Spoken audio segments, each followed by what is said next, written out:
Hello everyone, wave motion and it's applications part 2।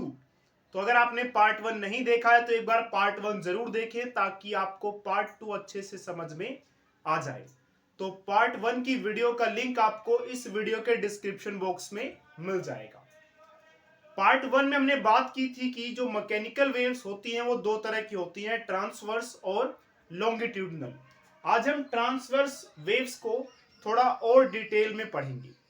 तो transverse waves को समझने के लिए हम चलते हैं फिर से वही पानी वाले एग्जांपल में।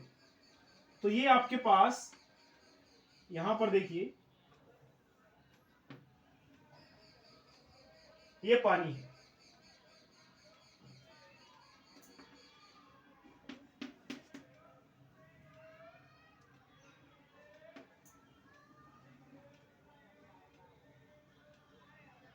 तो ऊपर मैंने पानी का लेवल बना दिया, नीचे पानी पानी भरा हुआ है, वो मैंने शो नहीं किया है।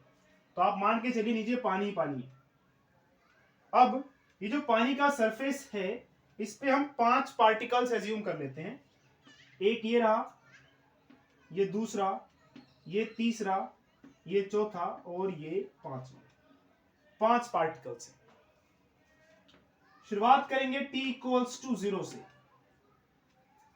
जब टाइम 0 है तो पानी के सारे पार्टिकल्स अपनी जगह पर रुके हुए हैं, कुछ नहीं हो रहा। अभी तक हमने पत्थर वगैरह कुछ भी नहीं गिराया है, ठीक है। तो सारे पार्टिकल्स शांत हैं, बिल्कुल अपनी जगह पर टिके हुए हैं।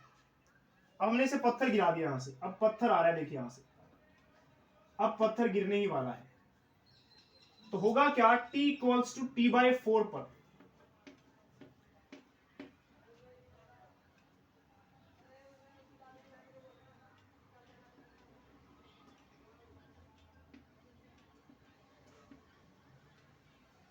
t इक्वल्स टू t/4 की बात कर रहा हूं मैं। जैसे ही पत्थर गिरेगा देखिए, तो ये वाला पार्टिकल नीचे की तरफ आ जाएगा, यहां कहीं पहुंच जाएगा। तो ये वाला पार्टिकल नीचे आ गया क्योंकि इसके ऊपर पत्थर गिरा दिया था हमने। अब जैसा कि आपको बताया गया है कि ट्रांसवर्स वेव्स एक तरह की मैकेनिकल वेव्स होती हैं, वैसे नॉन मैकेनिकल वेव्स जो होती हैं उनमें भी ट्रांसवर्स वेव्स बनती हैं, वो आगे हम देखेंगे। लेकिन अभी हम मान के चल रहे हैं कि ये ट्रांसवर्स वेव्स किस में बन रही है, एक मटेरियल में बन रही है। पानी है ना यहाँ पे, तो जब भी मैकेनिकल वेव्स बनेंगी तो उनके लिए हमने पढ़ा था कि जो मीडियम है उसकी दो प्रॉपर्टीज होती हैं। एक तो मीडियम के जो पार्टिकल्स होते हैं उनमें इलास्टिक नेचर होता है और दूसरा इनर्शिया होता है मीडियम में। तो अगर ये पानी है, ये मीडियम है एक, तो इसके पार्टिकल्स का नेचर कैसा है, इलास्टिक नेचर है। इलास्टिक नेचर का मतलब ये है कि आपस में जुड़े हुए एक तरह से, एक दूसरे को खींचते रहेंगे, एक दूसरे पे अफेक्ट डालते रहेंगे।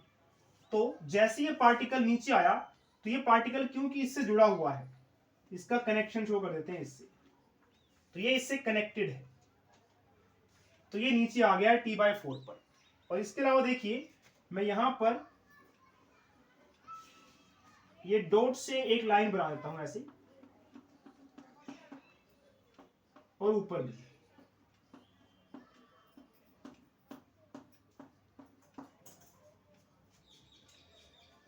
ये बीच वाली पोजीशन है और ये लोअर पोजीशन L और ये अपर पोजीशन। तो पार्टिकल जिस पे पत्थर गिरा था वो अपनी सबसे लोअर पोजीशन पे आ गया है, सबसे नीचे आ चुका है वो, सबसे नीचे यानी कि यहां आ चुका है। कब, t/4 पर।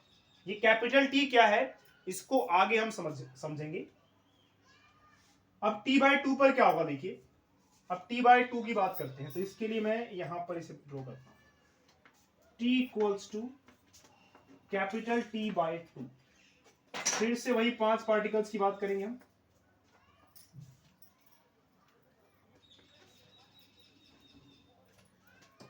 एक, दो, तीन, चार और ये 5।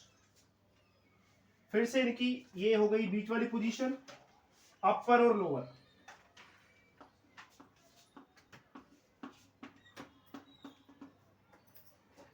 ये हो गई अपर पोजीशन और ये हो गई लोअर पोजीशन। अब T/2 पर क्या होगा देखिए, जैसे इस पे पत्थर गिरा तो ये पार्टिकल नीचे आ गया, यहां पे ये पार्टिकल नीचे आ गया, ठीक है। इसको भूल जाइए, T=0 को आप भूल सकते हैं। आप स्टार्टिंग में क्या था, जैसे इस पे पत्थर गिरा तो ये वाला पार्टिकल हमने यहां शो कर दिया कि वो नीचे आ चुका है, क्योंकि ये इससे जुड़ा हुआ है। तो आगे क्या होगा, ये पार्टिकल इसको नीचे खींचेगा, तो ये पार्टिकल अगले स्टेप में क्या होगा, ये इसको, ये वाला इसको नीचे खींचेगा और ये इसको वापस ऊपर खींचेगा, इलास्टिसिटी की वजह से। इलास्टिक में क्या है, पार्टिकल एक दूसरे को खींच रहे हैं। तो ये वाला जैसे नीचे गया तो इसने क्या किया, इसने इसको ऊपर बुलाने की कोशिश की और इसने इसको नीचे बुलाने की कोशिश की। तो ये वाला पार्टिकल देखिए अब पहुंच जाएगा सबसे नीचे, ये वाला अब अपने नीचे वाले पार्ट में आ जाएगा। क्यों आ जाएगा, क्योंकि इसने इसको नीचे की तरफ खींचा, और ये वाला पार्टिकल ये इसको ऊपर खींचेगा तो ये चला जाएगा ऊपर, इस तरह से। और अब थर्ड वाले को भी इंक्लूड कर लेते हैं जरा। थर्ड वाले के साथ क्या होगा, क्योंकि ये इससे भी कनेक्टेड है, तो जब ये वाला पार्टिकल नीचे जा रहा है तो इसका कनेक्शन भी शो करते हैं, ये इससे भी कनेक्टेड है। अब क्या होगा देखिए, अगर आगे हम मूव करेंगे तो ये वाला पार्टिकल जो कि इससे कनेक्टेड है, क्योंकि नीचे जा रहा था तो इसको भी बुलाएगा तुम भी नीचे आओ। अब ये वाला पार्टिकल नीचे जाने की कोशिश करेगा और ये इसको ऊपर बुलाएगा थोड़ी देर के बाद। तो अब ये ऊपर जाएगा और ये नीचे आएगा। फर्स्ट पार्टिकल के साथ अब क्या होने वाला है, फर्स्ट पार्टिकल पहले नीचे आया था और फिर जैसे वो नीचे आया तो इसने इसको ऊपर बुलाया, पर इनर्शिया भी है यहाँ पर। इनर्शिया की वजह से जब ये ऊपर जा रहा होगा तो यहाँ रुकेगा नहीं, आगे बढ़ता ही जाएगा, बढ़ते जाएगा, बढ़ते जाएगा और यहाँ पहुंच जाएगा, ठीक है। तो अब ये वाला पार्टिकल पहुंचेगा यहाँ पर, ये वाला पार्टिकल यहाँ पहुंच चुका है। अब ये इसको ऊपर बुलाएगा तो ये पहुंचेगा यहाँ पर और ये पहुंच जाएगा यहाँ पर। तो आगे देखिए, फिर से डायग्राम बनाते हैं। T=3T/4,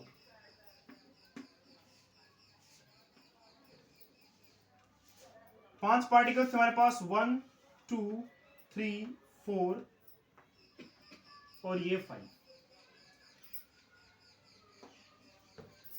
ये इनकी अपर पोजीशन है और ये इनकी लोअर पोजीशन। तो हुआ क्या, ये वाला पार्टिकल अब पहुंच जाएगा ऊपर,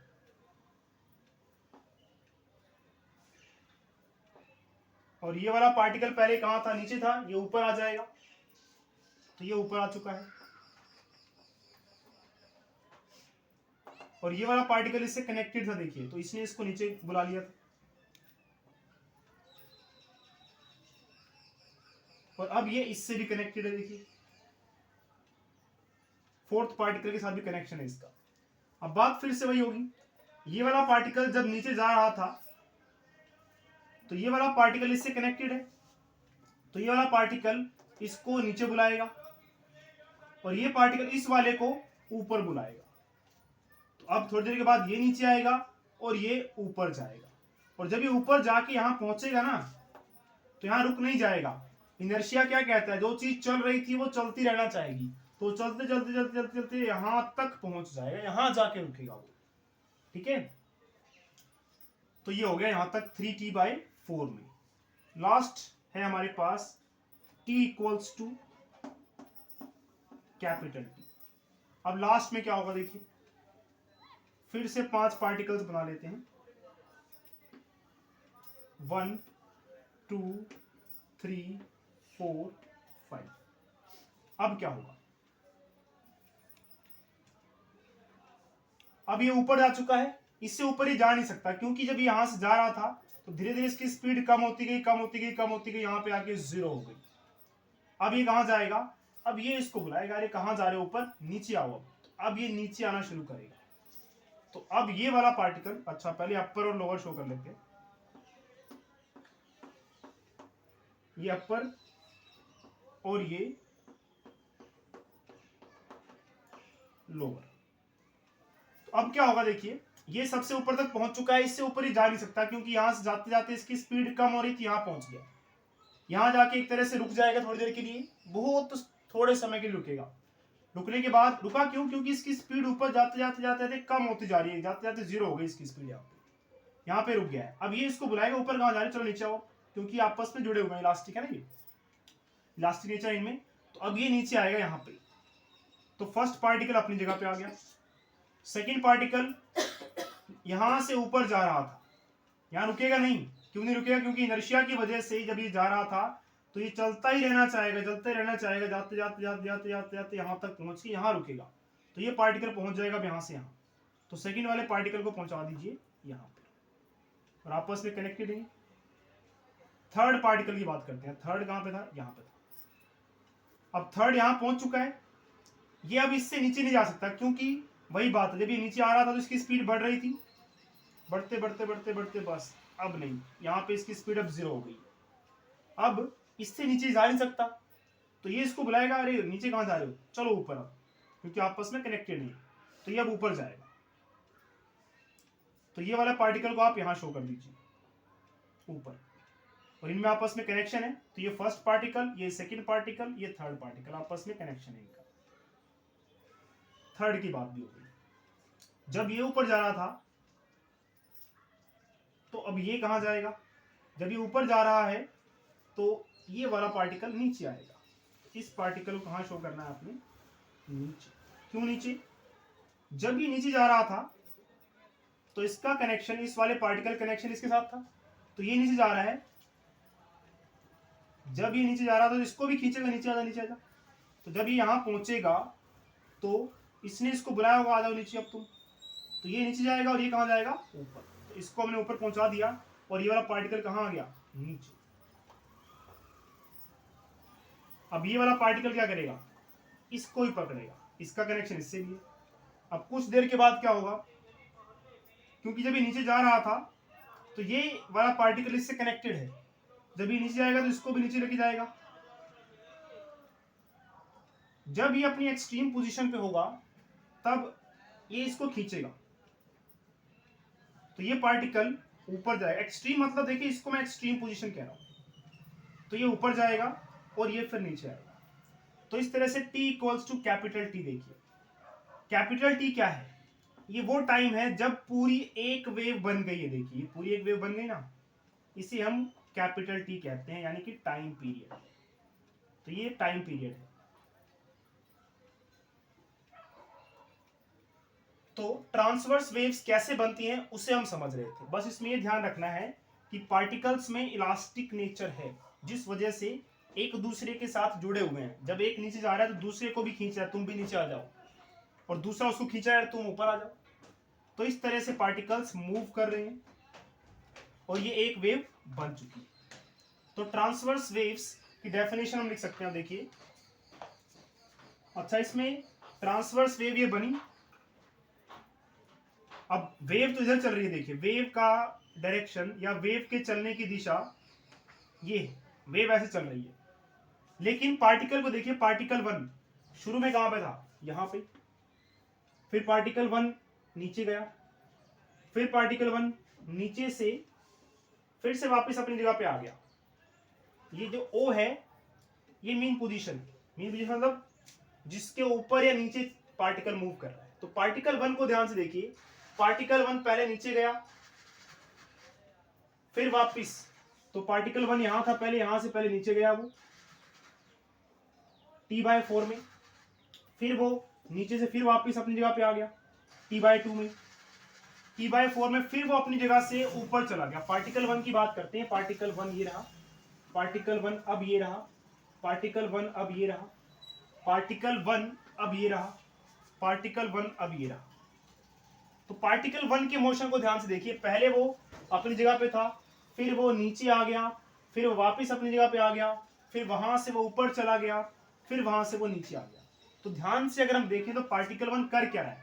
अपनी जगह पे था, ये रही उसकी जगह, यहां से वो नीचे गया, फिर नीचे आने के बाद फिर वो ऊपर गया, फिर यहां से और ऊपर तक गया, और फिर वापस नीचे आ गया। तो पार्टिकल 1 यहीं पर ऊपर नीचे मूव कर रहा है। और पार्टिकल वन ही नहीं, सारे पार्टिकल्स ही ऐसे कर रहे हैं। तो ट्रांसवर्स वेव्स में हमने देखा कि जो पार्टिकल्स हैं मीडियम के, वो ये इसकी मीन पोजीशन है। जो पानी का लेवल था ना स्टार्टिंग, ये वो लेवल है। तो इस पानी के लेवल से ऊपर नीचे ऊपर नीचे, तो ये मीन पोजीशन को मैं ओ लिख रहा हूं। और ये सबसे ऊपर तक जो जा रहे थे वो उसका अपर लेवल था, सबसे नीचे तक जो जा रहे थे वो उसका लोअर लेवल था। तो हमने क्या देखा, ट्रांसवर्स वेव्स जब बनती हैं तो ये पार्टिकल वन ऊपर नीचे मूव कर रहा है और सारे पार्टिकल ही ऐसे कर रहे हैं। तो जो मीडियम के पार्टिकल्स हैं वो क्या कर रहे हैं, अपनी मीन पोजीशन के ऊपर नीचे मूव कर रहे हैं। और वेव किधर बढ़ रही है, देखिए पार्टिकल वन ऐसे ऊपर नीचे मूव कर रहा है, पार्टिकल टू भी ऐसे ऊपर नीचे मूव कर रहा है, पार्टिकल थ्री भी ऐसे ऊपर नीचे मूव कर रहा है। तो पार्टिकल्स के मूव करने की डायरेक्शन ऐसे है, ऊपर नीचे,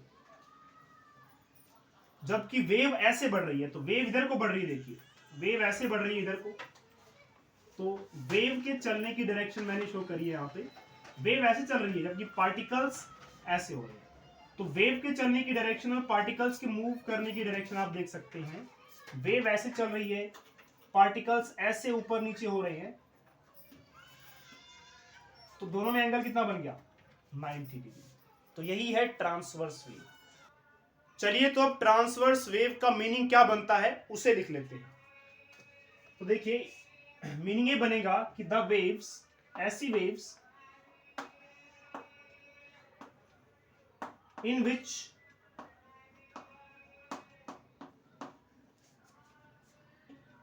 particles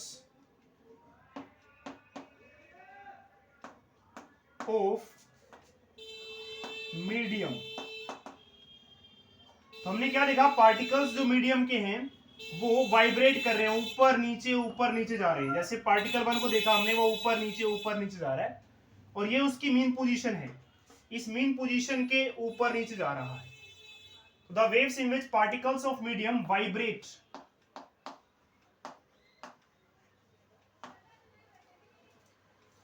in a direction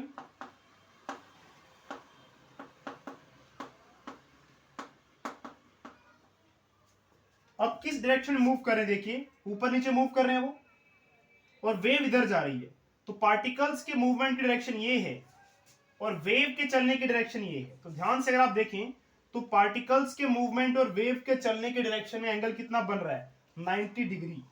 wave ऐसे चल रही है इधर को और पार्टिकल्स ऊपर नीचे ऐसे वाइब्रेट कर रहे हैं, तो एंगल दोनों में कितना बना, 90 डिग्री बन रहा है ना। The waves in which particles of medium vibrate in the direction perpendicular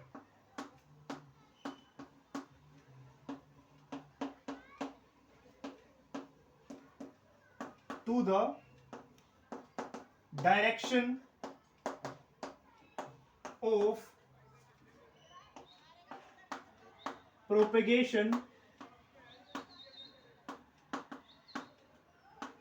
of wave। तो ये हो गई ट्रांसवर्स वेव्स का क्या मतलब होता है, आप जो एग्जाम में लिख सकते हैं। चलिए अब थोड़ा सा और डिटेल में चलते हैं, कुछ चीजें जान लेते हैं इसके बारे में फटाफट से।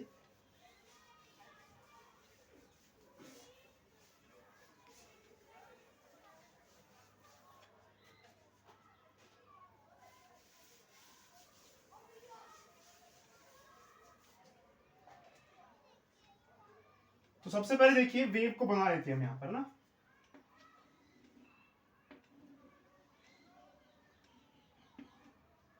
ये पॉइंट है क्रेस्ट, ये मीन पोजीशन देखिए ओ। तो ऐसे हमने देखा कि वेव बनी थी। तो सबसे ऊपर वाला पार्ट ये, इसको मैं ए कह रहा हूं, तो ये क्या है, क्रेस्ट। तो इसको हम क्रेस्ट कह रहे हैं।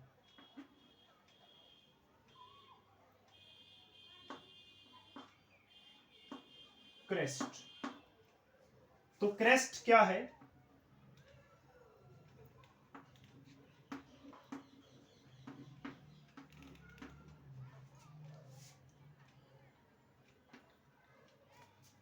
सबसे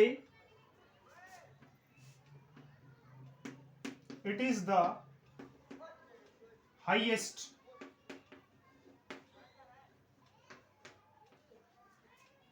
point above the mean position.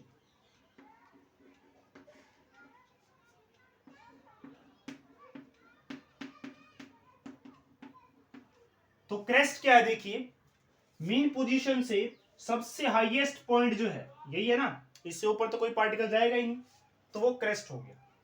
और ऐसे ही देखिए ट्रो या ट्रफ कहते हैं इसे हम, ट्रफ ये वाला पार्ट है। तो इसकी डेफिनेशन क्या बनेगी,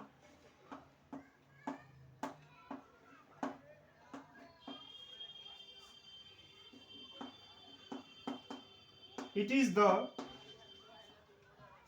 lowest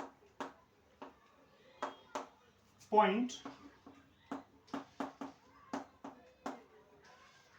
below the mean position. Mean position से सबसे नीचे वाला जो पॉइंट है यही जा रहा है, इससे नीचे कोई पार्टिकल नहीं जाएगा।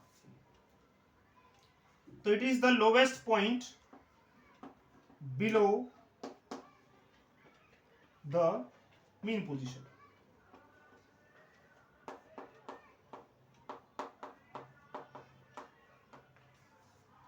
क्रेस्ट भी हो गया, ट्रफ भी हो गया। अब हम बात कर लेंगे एम्पलीट्यूड की।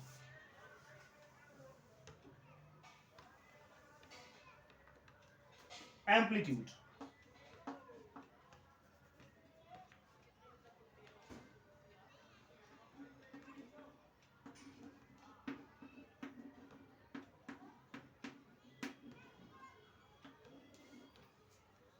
क्या ये विजिबल है आपको? जी हाँ, मैं अलग अलग कलर्स यूज कर रहा हूं चौक के, बट जहां तक मुझे दिख रहा है वीडियो में एक ही कलर नजर आ रहा है। एम्पलीट्यूड क्या देखिए, मीन पोजीशन से सबसे ऊपर तक आप जाइए यहां पे, या मीन पोजीशन सबसे नीचे तक जाइए, ये देखिए। तो ये डिस्टेंस जितना होगा उतना ये भी होगा। तो मैक्सिमम डिस्टेंस, चाहे आप ऊपर चले जाइए चाहे आप नीचे, इसी को बोलते हैं एम्पलीट्यूड। तो एम्पलीट्यूड क्या है, it is the maximum distance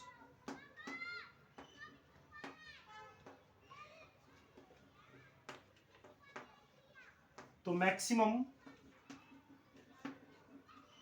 distance above, तो मैक्सिमम डिस्टेंस मीन पोजीशन से, चाहे ऊपर चले जाइए या नीचे, इससे ज्यादा डिस्टेंस पार्टिकल का नहीं होगा। तो it is the maximum, it is the maximum distance above और below the mean position.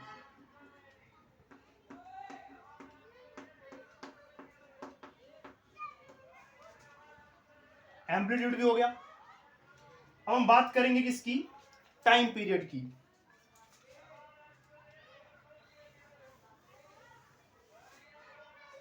Time period क्या होता है,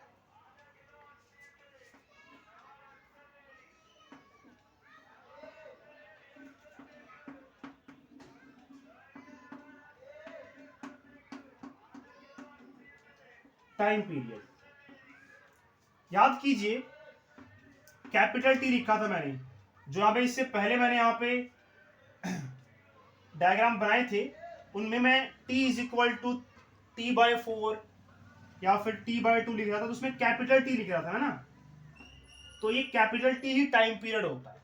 और लास्ट में याद कीजिए, जब मैंने t is equal to T लिखा था तब आपने देखा था कि ऐसी पूरी एक वेव बन गई, यानी कि t is equal to capital T. t is equal to capital T का मतलब अब वो टाइम है जब पूरी एक वेव बन जाती है। तो कैपिटल टी यानी कि टाइम पीरियड वो टाइम है जिस टाइम में पूरी एक वेव बन जाए। तो it is the time in which one complete wave, और ऑसिलेशन भी कह सकते हैं आप ना, एक वेव बन जाएगी या फिर एक ऑसिलेशन पूरा हो जाएगा, यानी कि जो पार्टिकल वन था वो शुरू जहां से किया था उसने, यहां से नीचे गया, वापस आया, ऊपर गया, फिर वापस आ गया। तो ये पूरी एक ऑसिलेशन हो गई उसकी, यहां से नीचे जाना, यहां से फिर वापस आना, फिर ऊपर जाना और फिर वापस आना, और इतने में पूरी एक वेव भी बन जाती है। तो वो समय जितने में पूरी एक वेव बन जाएगी, क्योंकि जब पार्टिकल वन यहां से यहां, यहां से वापस, फिर यहां से यहां, यहां से आएगा, तब तक बाकी पार्टिकल्स भी कुछ ऐसा कर लेंगे, यानी कि तब तक एक वेव बन चुकी होगी। तो वो टाइम जिसमें पूरी एक वेव बन जाती है या फिर एक ऑसिलेशन कंप्लीट हो जाता है,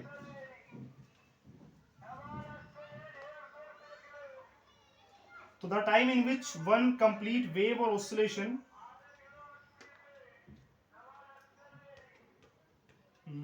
बस time taken, it is the time taken कर लेते हैं।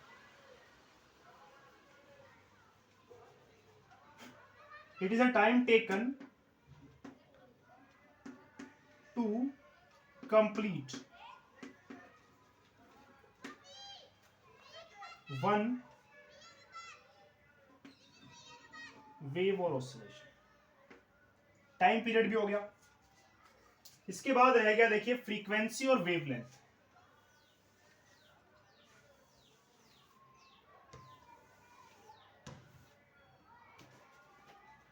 बात करते हैं फ्रीक्वेंसी की।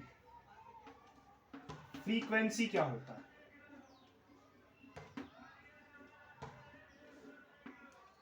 फ्रीक्वेंसी टाइम पीरियड का जस्ट उल्टा है। फ्रीक्वेंसी को आप देखेंगे अलग अलग बुक्स में अलग अलग तरह से लिखते हैं, हम यहां पे एन से लिख रहे हैं।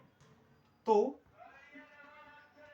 It is the number of waves और oscillations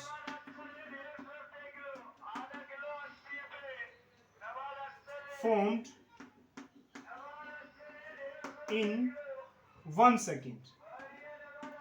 जनरली 1 सेकेंड में हम करते हैं, या आप यूनिट टाइम भी लिख सकते हैं, यूनिट टाइम।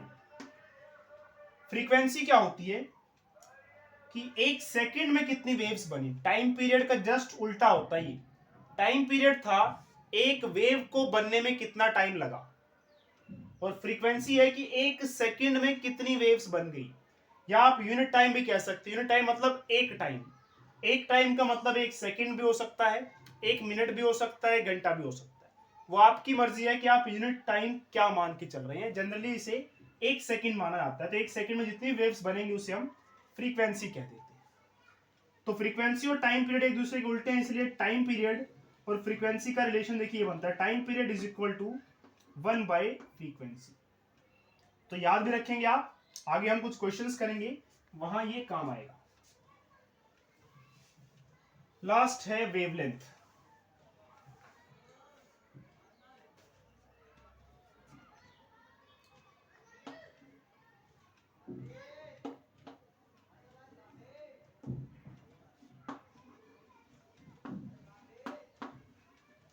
वेवलेंथ इसे हम लैम्डा से लिखते हैं, लैम्डा।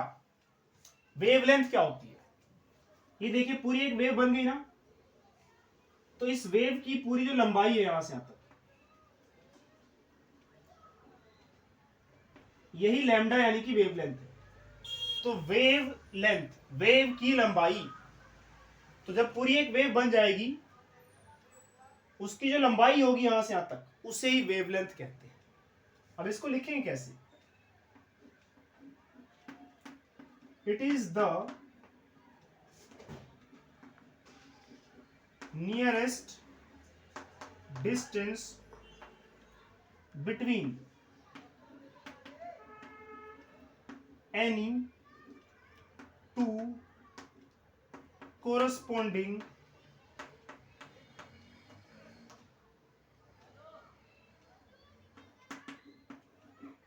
points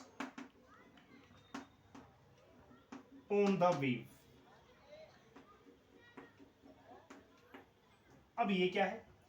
देखिए अभी तो आपको समझ में आ रहा है कि यहां से यहां तक पूरी एक वेव बनी है, तो इसकी जो लंबाई है वो वेवलेंथ है। लेकिन इसको हम ऐसे भी नाप सकते हैं।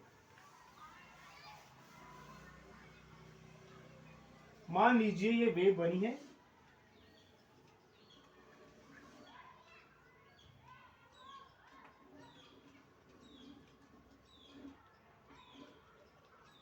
तो ये एक वेव और एक वेव ये, कोई भी दो कोरस्पॉन्डिंग दो पॉइंट्स पकड़ लीजिए, कोई भी दो, जैसे ये सबसे टॉप वाला तो ये भी सबसे टॉप वाला, इनके बीच की सबसे पास वाली दूरी ये वाली है, इसे भी आप वेवलेंथ कहेंगे। क्यों कहेंगे? क्योंकि ध्यान से देखिए, अगर यहां से हमारी वेव शुरू होती है तो खत्म भी यहीं पे हो रही है, यानी कि एक वेव यहां से यहां तक भी तो गिनी जा सकती है, इसीलिए ये भी एक वेव की लंबाई हुई, वेवलेंथ। आपने एक पॉइंट ये माना, दूसरा पॉइंट ये माना, तो यहां से एक वेव शुरू हुई और यहीं पे एक वेव फिर से कंप्लीट हो गई, तो एक वेव की जो दूरी है यहां से यहां तक, वही तो वेवलेंथ होती है।